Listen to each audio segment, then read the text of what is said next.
la frégate, la sérieuse, ou la plainte du capitaine. Qu'elle était belle, ma frégate, lorsqu'elle voguait dans le vent.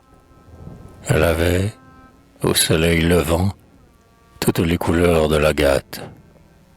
Ses voiles luisaient le matin comme des ballons de satin. Sa quille mince, longue et plate, portait 2 bandes d'écarlate. Sur 24 canons cachés, ses mâts, en arrière penchés, paraissaient demi-couchés. 10 fois plus vive qu'un pirate, en 100 jours du Havre sur rate, elle nous emporta souvent. Qu'elle était belle, ma frégate, lorsqu'elle voguait dans le vent.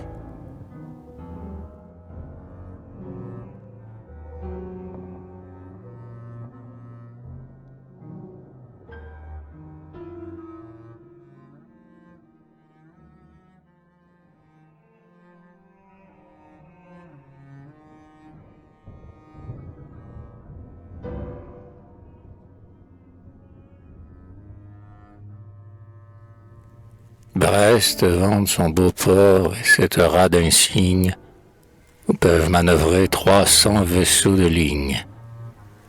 Boulogne, sa cité haute et double, et Calais, sa citadelle assise en mer comme un palais. Dieppe, son vieux château soutenu par la dune, ses baigneuses cherchant la vague au clair de lune, et ses 2 mots en vain par la mer insultée. Cherbourg à ses fanaux de bien loin consultés, et gronde en menaçant Guernsey, la sentinelle, debout près de Jersey, presque en France, ainsi qu'elle. L'Orient, dans sa rade au mouillage inégal, reçoit la poudre d'or des Noirs du Sénégal. Saint-Malo dans son port tranquillement regarde 1000 rochers debout qui lui servent de garde. Le Havre pour parure ensemble et pour appui, Notre-Dame de Grâce et Honfleur devant lui. Bordeaux, ses longs quais parés de maisons neuves, porte jusqu'à la mer ses vins sur 2 grands fleuves. Toute ville à Marseille aura droit d'envier sa ceinture de fruits, d'oranges et d'oliviers. D'or et de fer Bayonne en tout temps fut prodigue, du grand cardinal-duc La Rochelle à la digue. Tous nos ports ont leur gloire ou leur luxe à nommer, mais Toulon a lancé la sérieuse en mer.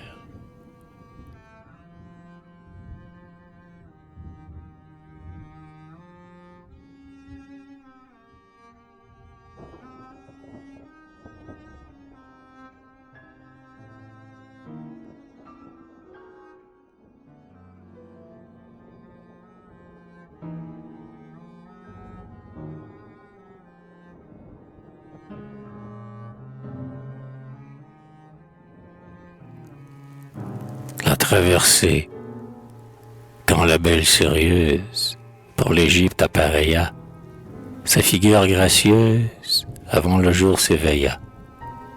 À la lueur des étoiles, elle déploya ses voiles, leur cordage et leur toile, comme de larges réseaux, avec ce long bruit qui tremble, qui se prolonge et ressemble au bruit des ailes qu'ensemble ouvre une troupe d'oiseaux.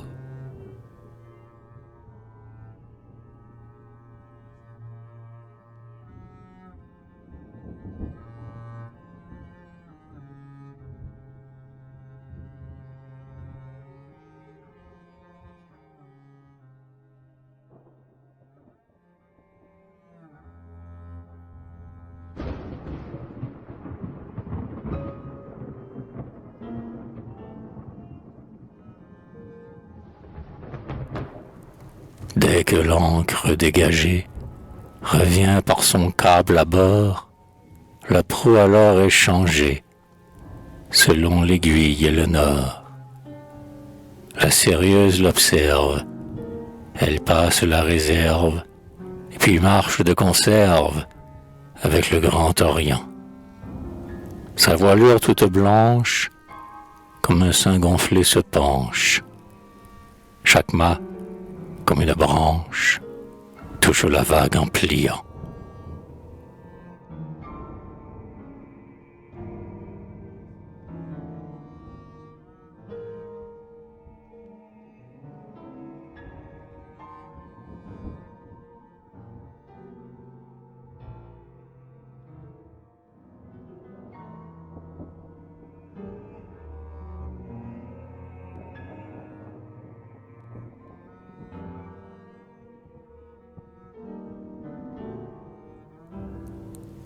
Avec sa démarche leste, elle glisse et prend le vent, laisse à l'arrière l'Alceste et marche seule à l'avant. Par son pavillon conduite, l'escadre n'est à sa suite que lorsque, arrêtant sa fuite, elle veut l'attendre enfin. Mais, le bon marin pourvu, aussitôt qu'elle est en vue, par sa manœuvre imprévue, elle part comme un dauphin.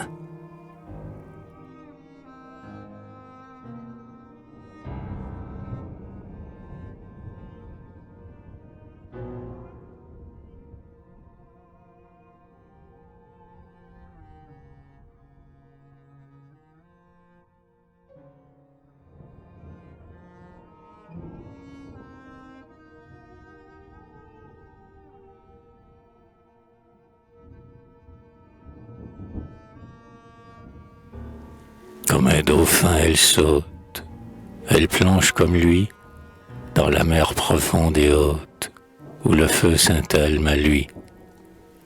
Le feu serpente avec grâce, du gouvernail qu'elle embrasse, il marque longtemps la trace.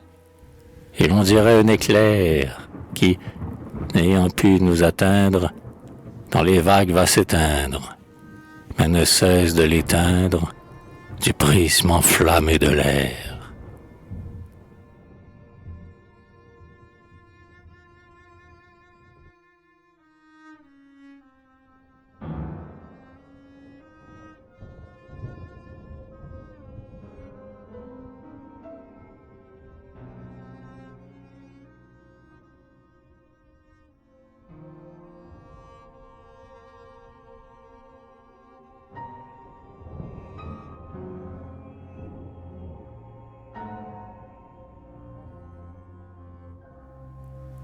Ainsi qu'une forêt sombre, la flotte venait après, et de loin s'étendait l'ombre de ses immenses agrès.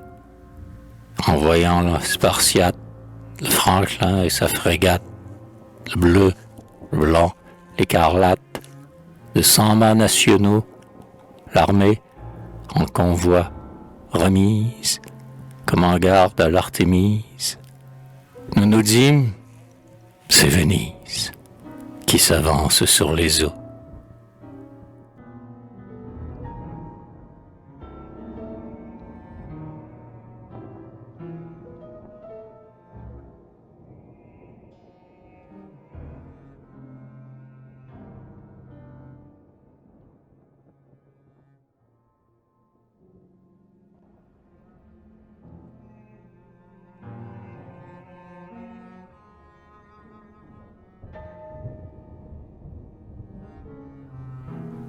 Quel plaisir d'aller si vite et de voir son pavillon, loin des terres qu'il évite, tracer un noble sillon. Au large on voit mieux le monde, et sa tête énorme et ronde, qui se balance et qui gronde, comme éprouvant un affront. Parce que l'homme se joue de sa force, et que la proue, ainsi qu'une lourde roue, fend sa route sur son front.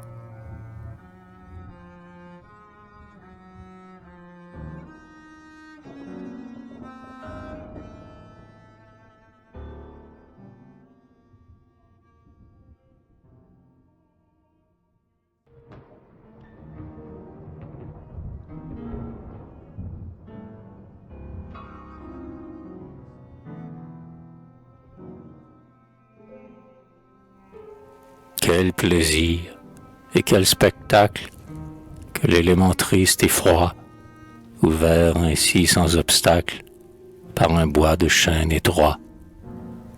Sur la plaine humide et sombre, la nuit reluisait dans l'ombre, des insectes en grand nombre, de merveilleux vermisseaux, troupe brillante et frivole, comme un feu follet qui vole, ornant chaque banderole et chaque mât des vaisseaux.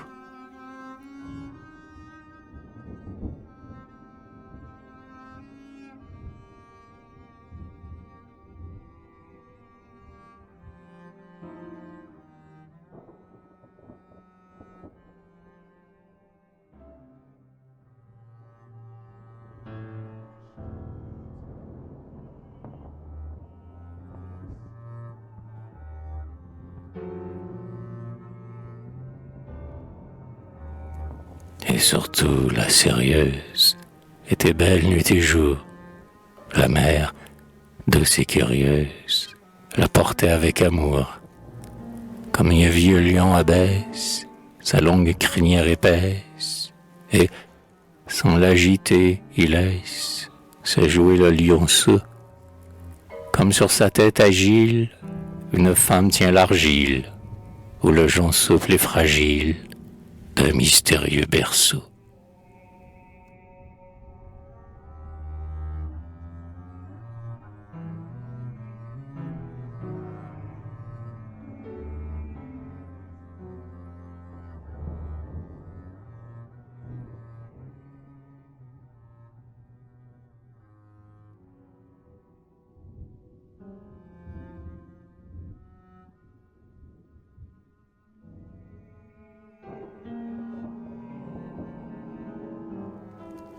Moi, de sa peau hautaine, je ne m'absentais jamais, car, étant son capitaine, comme un enfant je l'aimais. J'aurais moins aimé peut-être l'enfant que j'aurais vu naître. De son cœur on n'est pas maître. Moi, je suis un vrai marin. Ma naissance est un mystère. Sans famille et solitaire, je ne connais pas la terre et la vois avec chagrin.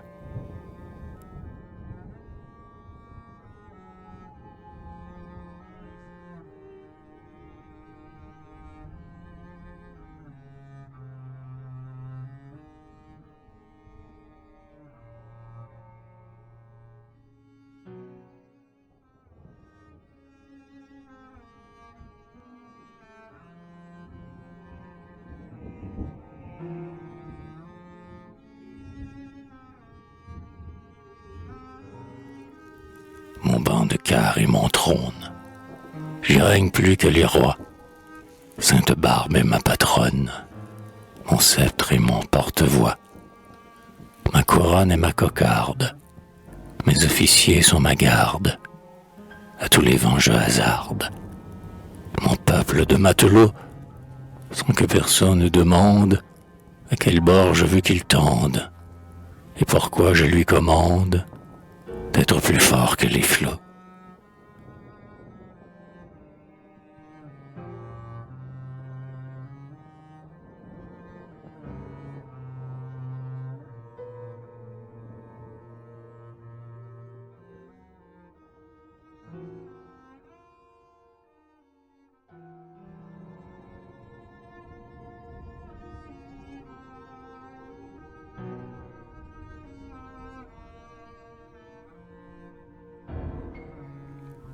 Voilà toute la famille, qu'en mon temps il me fallait. Ma frégate était ma fille. Va, lui disais-je. Elle allait, s'élançait dans la carrière, laissant l'écueil en arrière, comme un cheval sa barrière. Et l'on m'a dit qu'une fois, quand je pris terre en Sicile, sa marche fut moins facile. Elle parut indocile aux ordres d'une autre voix.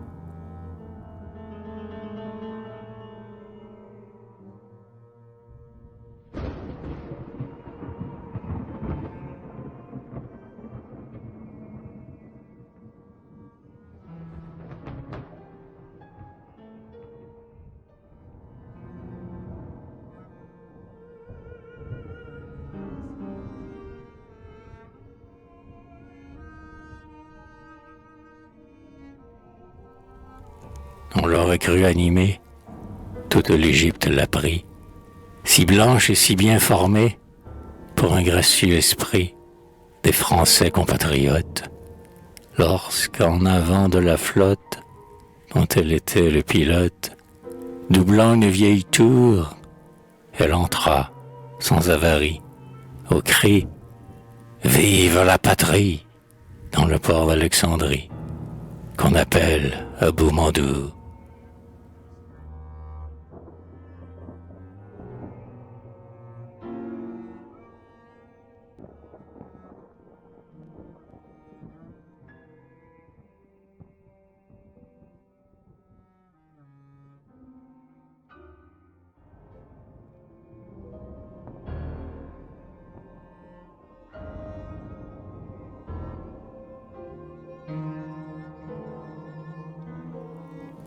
Le repos.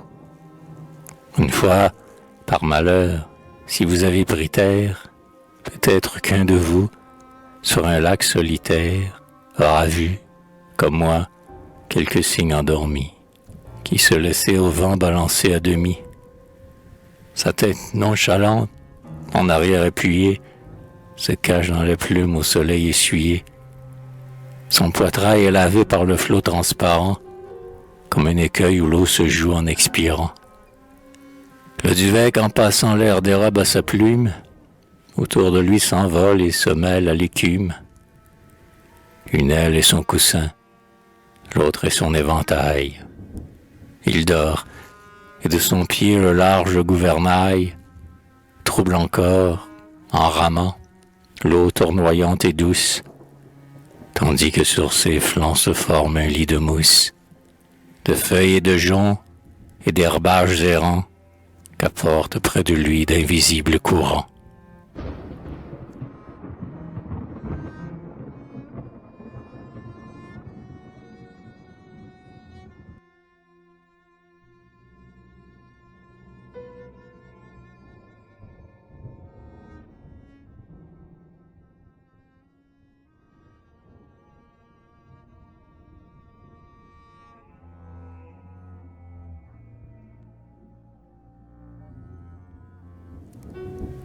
Le combat.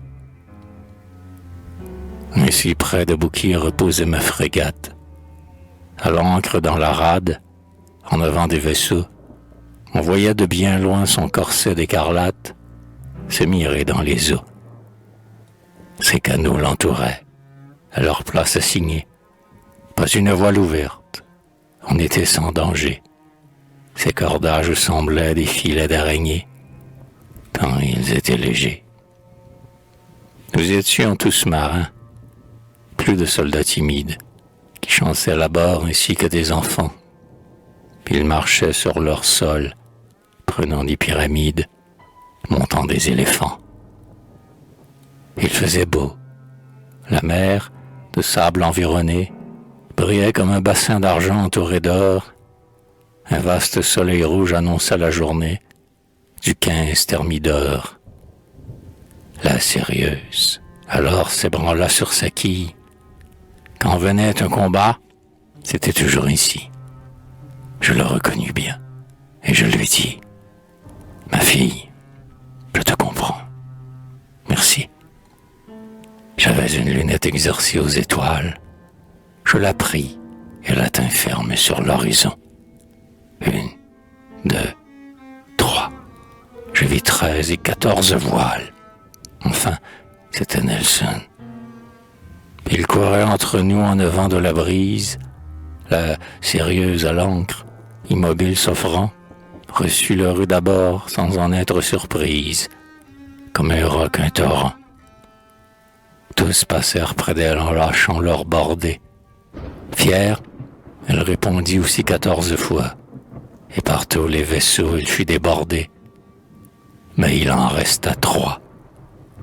3 vaisseaux de haut bord, combattre une frégate, est-ce l'art d'un marin, le trait d'un amiral, un écumeur de mer, un forban, un pirate, n'eût pas agi si mal. N'importe, elle bondit. Dans son repos troublé, Elle tourna 3 fois, jetant 24 éclairs, et rendit tous les coups dont elle était criblée. Feu pour feu, fer pour fer. Ses boulets enchaînés fauchaient des mâts énormes, faisaient voler le sang, la poudre et le goudron, s'enfonçaient dans le bois, comme au cœur des grands ormes, le coin du bûcheron. Un brouillard de fumée où la flamme étincelle l'entourait, mais le corps brûlé, noir, écharpé, elle tournait, roulait et se tordait sous elle, comme un serpent coupé. Le soleil s'éclipsa dans l'air plein de bitume. Ce jour entier passa dans le feu, dans le bruit. Et lorsque la nuit vint sous cette ardente brume, on ne vit pas la nuit. Nous étions enfermés comme dans un orage. Des 2 flottes au loin le canon s'y mêlait. On tirait en aveugle à travers le nuage. Toute la mer brûlait. Mais quand le jour revint, chacun connut son œuvre. Les 3 vaisseaux flottaient dématés et si las qu'ils n'avaient plus de force assez pour la manœuvre. Mais ma frégate, hélas, elle ne voulait plus obéir à son maître. Mutilée, impuissante, elle allait au hasard. Sans gouvernail, sans mât, on n'eût pu reconnaître la merveille de l'art. Englouti à demi, son large pont à peine, s'affaissant par degrés, se montrait sur les flots.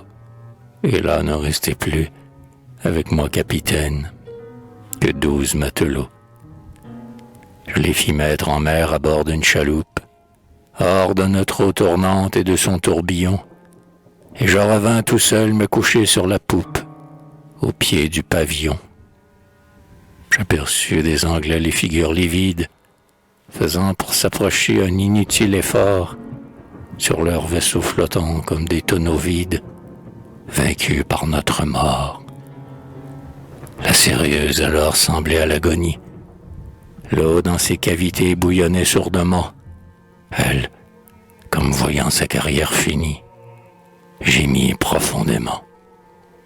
Je me sentis pleurer, et ce fut un prodige, un mouvement honteux, mais bientôt l'étouffant. Nous nous sommes conduits comme il fallait, lui dis-je. Adieu donc, mon enfant. Elle plongea d'abord sa poupe et puis sa proue. Mon pavillon noyé se montrait en dessous, puis elle s'enfonça tournant comme une roue, et la mer vint sur nous.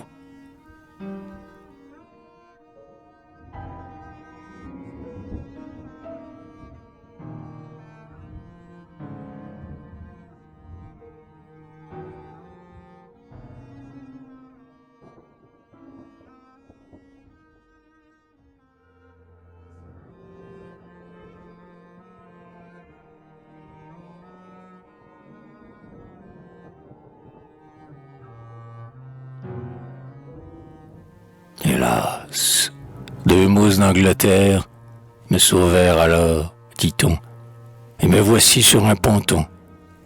J'aimerais presque autant la terre. Cependant je respire ici l'odeur de la vague et des brises. Vous êtes marin? Dieu merci. Nous causons de combats, de prises. Nous fumons et nous prenons l'air qui vient au sabord de la mer. Votre voix m'anime et me flatte. Aussi je vous dirai souvent qu'elle était belle, ma frégate, lorsqu'elle voguait dans le vent.